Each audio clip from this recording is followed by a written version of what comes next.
your mum. Not bringing back page 3. This is very classy. You got to welcome everyone to our latest episode. Cool. Stop managing. I was micromanaging. Welcome everyone to our latest episode of Grazier Stories. I'm Kimberly, the cadet journalist. Yes, I'm still here, and this is the managing director, Krista Shade. I'm also still here, so it's a good sign for both. That's really good, mate.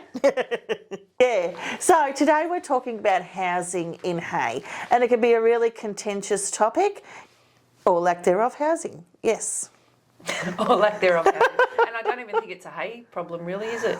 It No, seems to it's a be national problem. But we did a front page story with the cutie Connor on the front and his mum that was probably, like the vibe of that story was that this housing crisis is affecting working families. Absolutely. When you think of people that are at risk of being homeless, you think of people who have that are on the a cusp. multitude of issues, whether it be, you know, financial, emotional health, what have addiction, you. all those kind of things. And you think about people that are living in parks or living under the bridge. But the housing crisis in Australia, which is now really cutting into our own communities in Hay and Barranald, it's working families, and it's not that. I mean, the affordability is also a bit of an issue, but it's the fact that there just isn't anywhere for people to... There is nowhere. And for people like Gabby and Connor, maybe have pets or anything like that, there's just really nothing.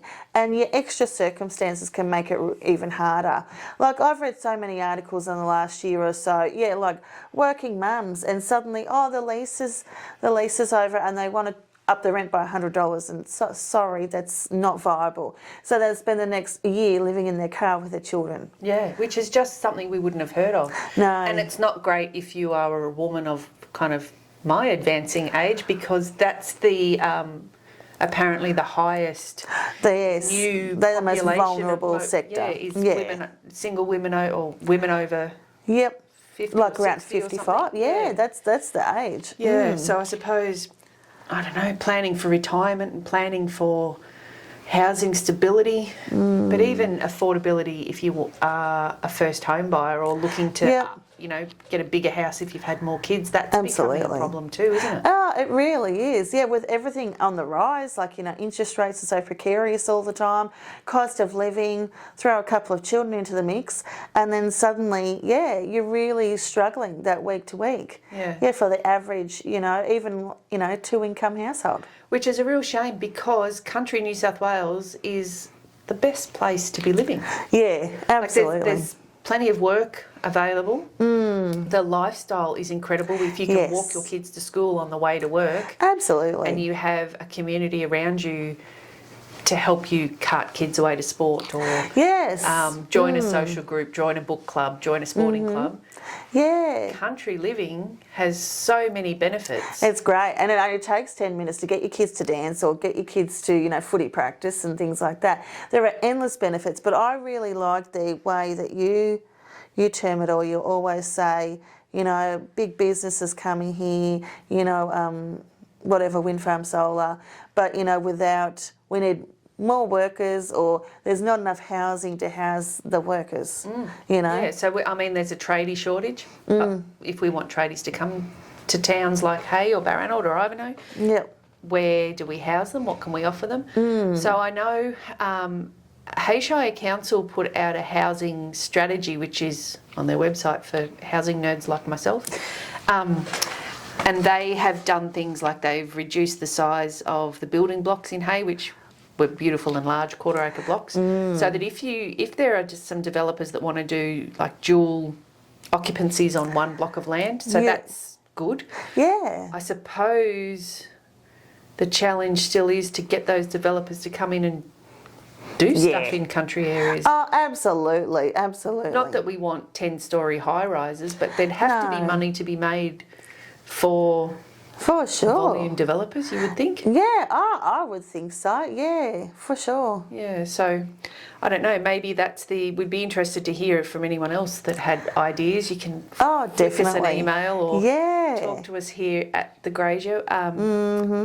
Because we've even had people come in just recently, haven't we? Yep. Wanting to potentially put some ads in the paper because they are looking for housing. They're about to be potentially on the street. Things are really dire for, and that would be my worst nightmare, you know, living in your car, you know, with your kids down the river bend and, you know, plodding over to the toilet and brushing your teeth, you know, and like, Oh yeah, that'd be ordinary when the temperature dropped today. Oh yes, yes. And the other thing that you probably don't think of is our office is very close to one of the real estate agents in town, and the staff at real estate agencies are copying. Oh, big time. Aren't they? Yeah. So, like there's all these flow-on effects when you talk about housing. So there's not only like mental health and health issues for people that are looking for housing, but there's people involved in the industry. Yes. There's landlords have probably got I'm not a landlord, but there's probably stresses that we aren't even considering for landlords. Absolutely. You know, with the interest rates rising and if you're a landlord and you have to fix an issue and you're trying to, but you can't get a tradie because the tradie can't move to town because there isn't a house for them to buy.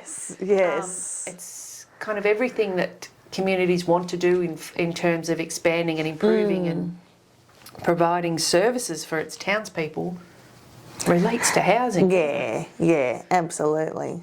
So it's just, we don't have any answers. No. We're just opening the conversation. Yeah. We've done some stories about it recently and there's probably more stories to come, but hopefully we can get some positivity out of the work that council's doing. I keep every now and then just emailing our very helpful council and saying, what's the go now, and we are very lucky in that aspect. We've got a very communicative council. We do, luckily. So hopefully I think there's stuff happening in the background that we just don't know about. Yeah. And hopefully some of that can come off. Well, I really, soon really hope so. We can tell everyone about it. So because things aren't going to get better.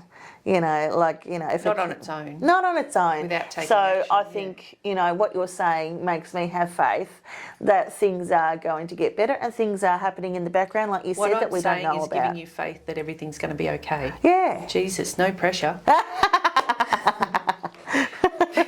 But yeah, hopefully we can bring some good news stories once, I don't know, maybe when all that renewable energy developments happen. Yeah. If they're building accommodation camps. Absolutely. I wonder if some of them can stay. Yeah. Like maybe don't dismantle them and take them away. Yeah, absolutely. That's a really good idea. Everything's an option at the moment. Yeah, everything is an option, and these people that are coming in with their, business proposals and ideas and community development funds that they have to spend, you know, they are keen to help, genuinely keen to help and make a positive impact in the environment that they're going to be working in. Yeah. Oh well, watch this space. We'll see if we can solve the housing crisis right here from our comfy chairs. Yeah, that'll be. Well, if anyone's going to do it, it's going to be you, mate. Oh, so, yeah. I can't fix it. Why? You fix everything else around here. I'll be able to report on it when it gets fixed. How's that? Yeah, good. That'd be really we'll good. front page it if we can get some great news. Yeah, nice. And seeing as Krista is the housing queen, God forbid if something happens to my house, I'll be on her lounge. Be great. Or out here in the Grazier in the shed.